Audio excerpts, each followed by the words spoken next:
Thank you, Mr. Speaker. I rise in support of House Bill 1192. Mr. Speaker, since March 3rd, the governor, his administration, and those in the General Assembly shackled with carrying his massive spending plan, they've all started this conversation about what they'd like to spend and making promises to hundreds of interest groups of significant increases, yet they don't want to talk about the revenue side of their proposal. Why? Because they all voted against their revenue side of their proposal. The Democrats, while they support the spending plan, they didn't even have someone author the revenue plan. It had to be introduced by a Republican. And we started the budget month by giving that revenue plan a vote, and not one of them voted for it. But the Republicans, for the fifth straight year, we've started the conversation with what we can realistically afford. Real investments, real leadership. We've reduced or eliminated programs that are antiquated or maybe are no longer a wise investment. We've made changes to programs that were noble but not maximized because of bureaucratic hurdles, like the KEYS program that helped take people from Pennsylvania's welfare rolls and put them on the employment rolls. And in this budget, we make real investments that we can afford. Higher education, the state system, $12.3 million increase. Community colleges, $6.5 million increase. The state-related, $17 million increase. Pre-K, $25 million increase. And the public education system in Pennsylvania is going to get a real $100 million increase. $100 million, I've heard that number recently. That's the same amount that our public schools in Pennsylvania placed in the reserves last year.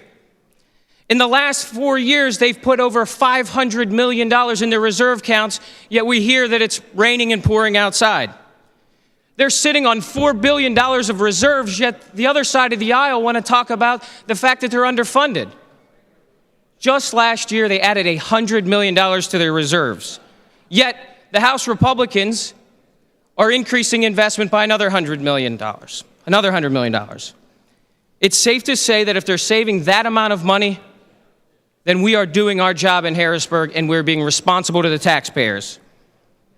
Therefore, we should allow the campaign rhetoric to cease. Yes, you elected a Democratic governor, but you also elected Republican majorities in the House and the Senate.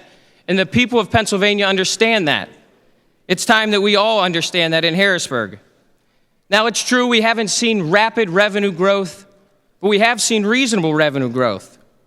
It's true that we still have to scrutinize every single line item so that we can balance a realistic budget. We have met our pension obligation for the fifth straight year.